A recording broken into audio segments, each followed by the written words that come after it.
क्या मैं आपसे एक प्रश्न पूछ सकता हूँ? पूछो। माता, प्रभु के समीप ही एक महाशिवलिंग है, फिर यह पूजा व्यवस्था यहाँ कराने का कोई विशेष कारण माता? वो शिवलिंग महादेव के भक्तों के लिए है और ये शिवलिंग स्वयं महादेव के लिए। वहां संसार की आंखें खुलती हैं और यहाँ महादेव के लुप्त हुए स्मृति चक्षु खुलेंगे। वहां के शिवलिंग की पूजा अर्चना करने से संसार की कामना पूर्ण होती है और यहाँ पूजा करके मेरी कामना पूर्ण होगी। उस शिवलिंग की पूजा करके संसार को जीवन का सत्य ज्ञात होता है और जब मैं इनकी पूजा करूंगी तो मेरे महादेव को अपना विस्मृत सत्य ज्ञात होगा। विस्मृत महादेव के समक्ष उनके सभी रूपों को लाना आवश्यक है नंदी। इसीलिए इस शिवलिंग का विशेष महत्व है। मित्र,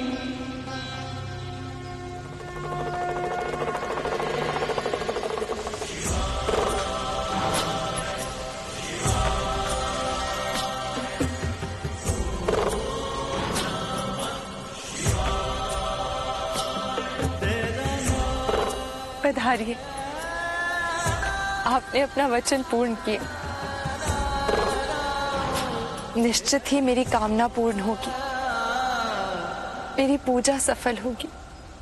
मेरी माँ कहती है कि सच्चे मन से की गई प्रार्थना कभी विफल नहीं होती। आपकी माता की इन बातों से मेरा विश्वास और दृढ़ हो गया है।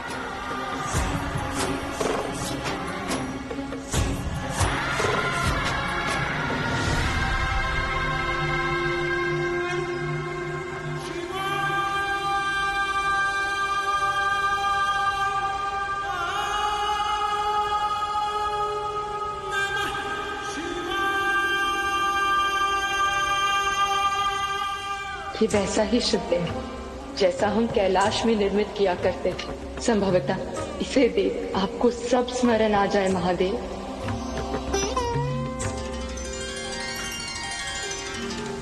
हमारे गुरुकुल के समेत भी ऐसे ही स्थापना है, परंतु उसका रंग तो काला है और इसका सफेद। ऐसा क्यों?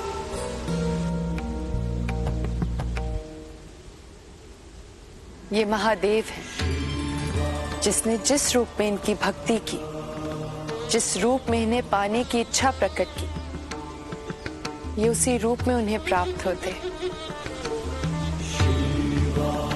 और ये सफेद शिवलिंग कैलाश से लाए गए विशेष पत्थरों द्वारा निर्मित है, जहां महादेव निवास करते हैं।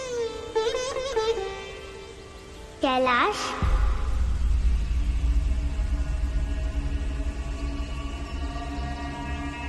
क्या है कैलाश? कैलाश सुख दुख, भेद अभेद से परे एक ऐसा स्थान है जहां परम सुख की अनुभूति होती है। कैलाश को जानकर आप ईश्वर और उनकी व्यवस्था को भी जान सकते हैं। और आपने कहा ना, कहाँ है कैलाश? तो उसके लिए तो आपको वहां स्वयं चलकर देखना होगा माँ। मित्र,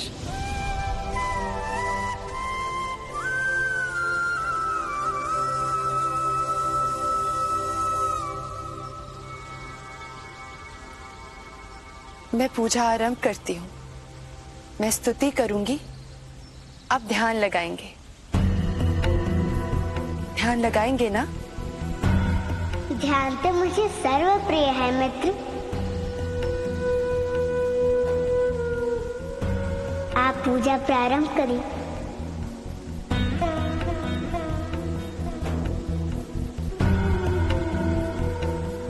आपके ध्यान की प्रक्रिया को आपसे निर्मित योग निद्रा तक लेकर जाऊंगी। और वहां आपको स्वयं की अनुभूति हो जाएगी महादेव। सब कुछ स्मरण हो जाएगा। आइए विराजिए। आंखें बंद करके ध्यान लगाइएगा, पूर्ण ध्यान।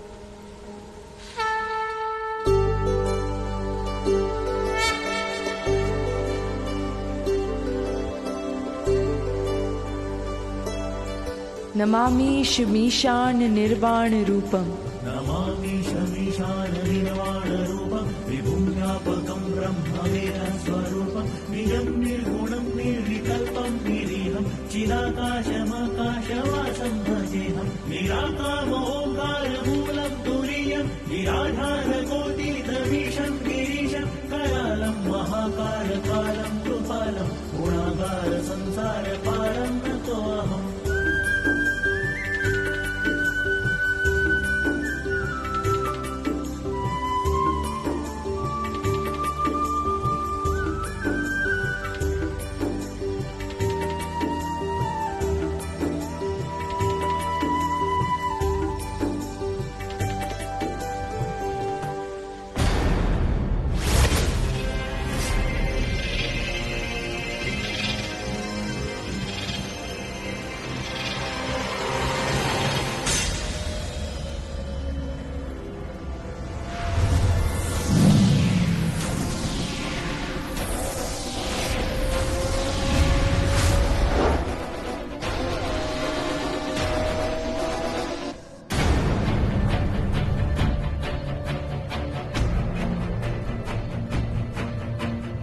देवराज, क्या आपके द्वारा अमृत कोषागार का प्रतिदिन निरीक्षण अनिवार्य है? त्रिदेवों की अनुपस्थिति में अनिवार्य है देवी, क्योंकि अमृत ही ब्रह्मांड की ऊर्जा है। सभी प्राणियों में प्राणवायु का स्रोत है, और यदि ये असुरों के हाथ लग गया तो अनर्थ हो जाएगा। देवराज इंद्र की! देवराज इंद्र की! देवराज इंद्र की! देवराज इंद्र की! देवराज इंद्र की! देवराज इंद्र की! देवराज इंद्र की! प्रणाम देवराज। सुरक्षा कार्य कैसा चल रहा है? सुचारू और सुव्यवस्थित रूप से चल रही है देवराज। सुरक्षा कार्य में किसी भी तरह की असावधानी नहीं होनी चाहिए। बिल्कुल भी नहीं देवराज।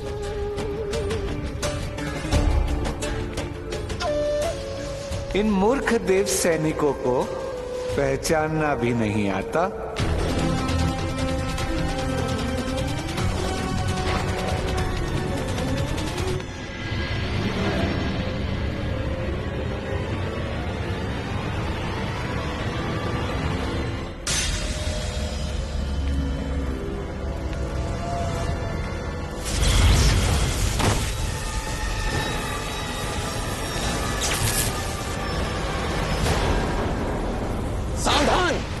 कोई घुसपैठिया सुरक्षा घेरे में प्रवेश कर चुका है।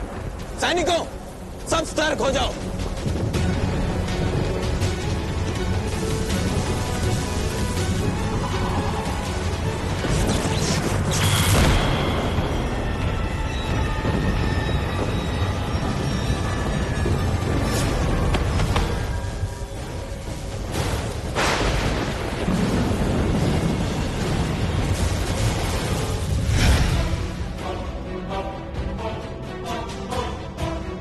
क्या लगा था तुझे कि मेरा रूप धारण करके तू अमृत तक पहुंच जाएगा?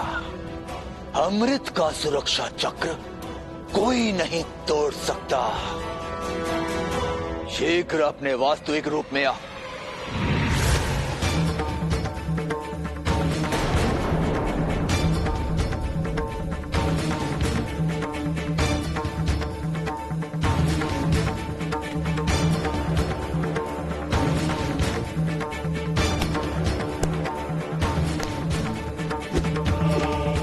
लो, प्रकट हो गया मैं अपने असली रूप में। कौन है तू? वीर मायासुर हूं मैं। देवराज इंद्र, यदि प्रहार करना है तो सामने से कीजिए। यदि यही तुम्हारी अंतिम इच्छा है तो देवराज इंद्र से अवश्य पूरी करेंगे। आपके शव को अपने राजा असुर अंधक को भेंट करना मेरी इच्छा है देवराज इंद्र। सज्ज हो जाओ देवराज इंद्र।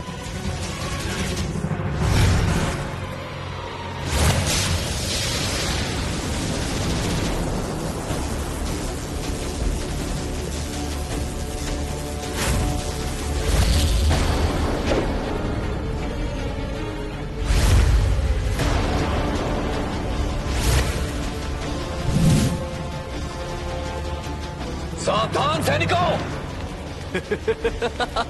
वो बहरूपिया तुम्हारे रूप में आकर छुपा है। दृष्टि पैनी को बचने ना पाए। शीघ्र!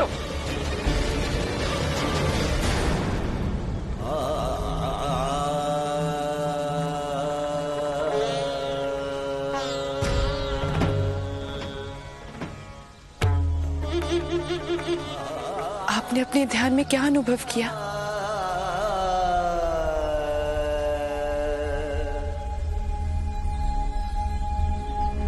मैंने उनके दर्शन किए,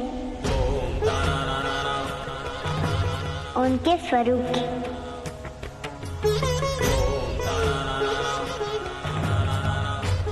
किसके स्वरूप के?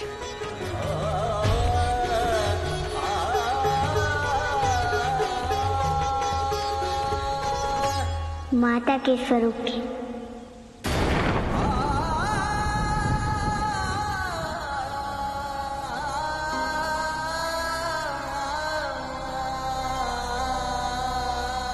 ईश्वर का साकार रूप माता होती। आपके कारण आज मैं इतने बड़े सत्य से परिचित हो सका मित्र।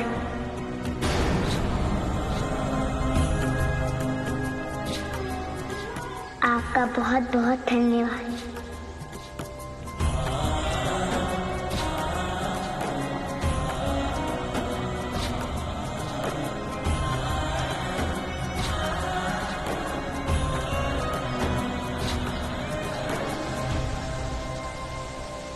शिव,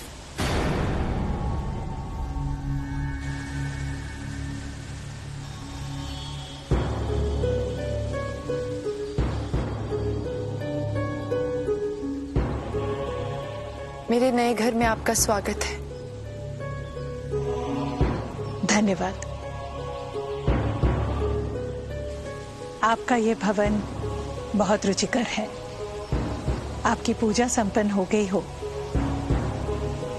तो मैं अपने पुत्रों को यहाँ से ले जाने की आज्ञा चाहूंगी। आपको ज्ञात था ये तीनों यहाँ आने वाले हैं? मेरे पुत्र बिना मुझे सूचित किए कहीं नहीं जाते।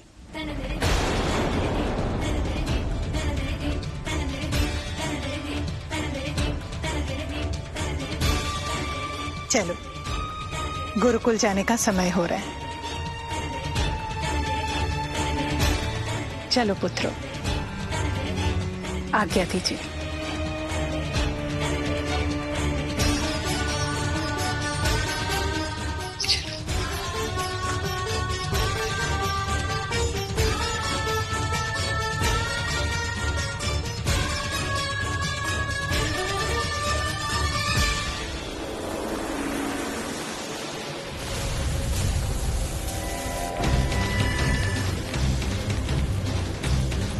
देवराज, अब क्या होगा? इस संकट का समाधान क्या है? केवल एक ही समाधान है देवी। त्रिदेव को शीघ्र अतिशीघ्र अपने वास्तविक रूप में आना होगा। केवल वही है जो इस अमृत कोश की सुरक्षा कर सकते। देवी पार्वती प्रयास कर रही हैं। इसी हेतु उन्होंने कैलाश छोड़कर पृथ्वीलोक पे देवी अनुसुईया के घर के समीप ही अपना नवीन निवास बनाया है। हमारे विचार से हमें संकट की सूचना आदिशक्ति को देनी चाहिए।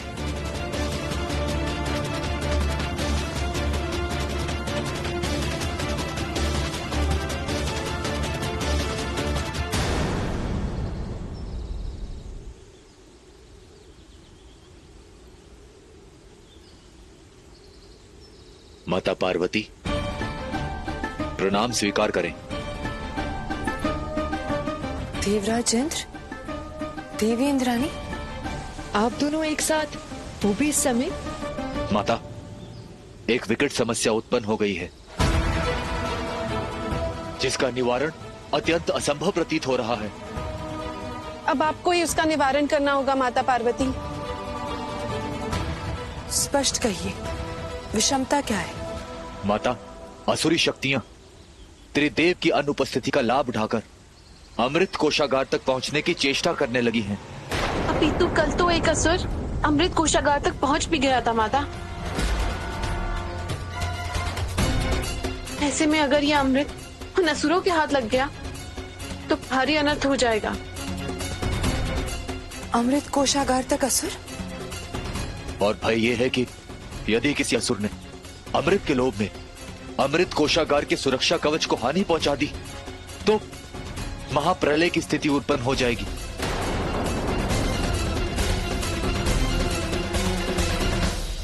ऊर्जा उत्सर्जन से निकलने वाले विष को रोकना हमारे लिए असंभव होगा माता। स्थिति अमृत मंथन से भी भयावह हो जाएगी माता। क्योंकि विषपाई नीलकंठ महादेव के अतिरिक्त और किसी देवता में वो शक्ति नहीं है माता पार्वती जो इस विष का पान कर सके और भूमंडल को नष्ट होने से बचा सके।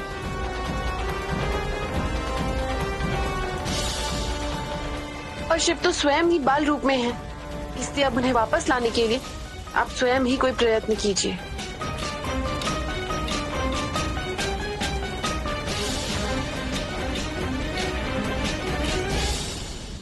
आसुरी शक्तियों के कारण अमृत कोषागार सृष्टि का संहार करने का कारण नहीं बनेगा देवी इंद्राणी।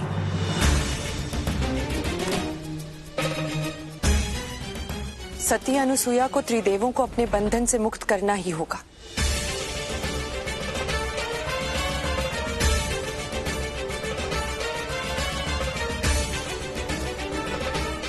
मैं सती अनुसुईया से बात करूंगी। तब तक आप सुरक्षा के दायित्व का सावधानी पूर्वक निर्वहन करें। जो आज्ञा माता।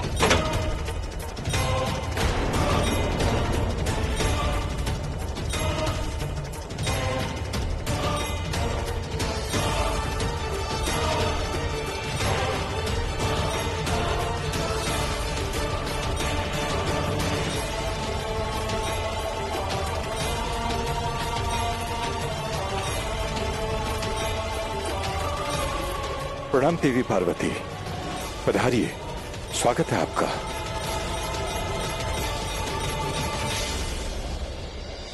बहुत आवेश में हैं आप? आज यहाँ महादेव की गिरजा नहीं, आदि शक्ति आई है, संपूर्ण जगत की माता आई है।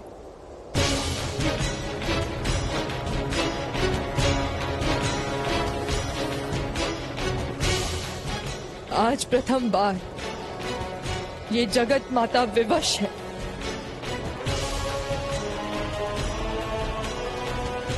आज मैं यहाँ आपसे ये जानने आई हूँ कि विश्व जिसे महासती, महान देवी के रूप में जानती है, क्या उनका समाज के प्रति, अपने ईश्वर के प्रति कोई दायित्व नहीं है? आपके कहने का तात्पर्य क्या है? आज सकल ब्रह्मांड पर भयानक कष्ट आया है। ये आप क्या कह रही हैं देवी पार्वती? सत्य कह रही हूँ ऋषिवर। त्रिदेव की अनुपस्थिति में स्वतंत्र रूप से असुरों ने उत्पात मचा रखा है और आज उन्होंने स्वर्ग में गुप्त रखे अमृत कोष को प्राप्त करने का प्रयास किया है। अमृत कोष को? जी ऋषिवर, और आप जानते हैं, यदि उन्होंने ये अमृत कोष प्राप्त कर लिया तो उसका परिणाम क्या होगा? और यदि वो उसे प्राप्त ना कर पाए तो वो उसे दूषित करेंगे, सदा के लिए अंधकार और विध्वंस की स्थिति उत्पन्न कर देंगे।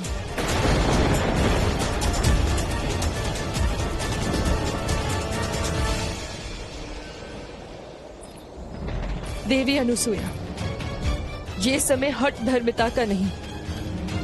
यदि आपने त्रिदेवों को मुक्त नहीं किया तो बहुत बड़ा अनर्थ हो जाएगा। इस मोह को त्याग दीजिए, संसार के कल्याण के लिए उन्हें मुक्त कर दीजिए।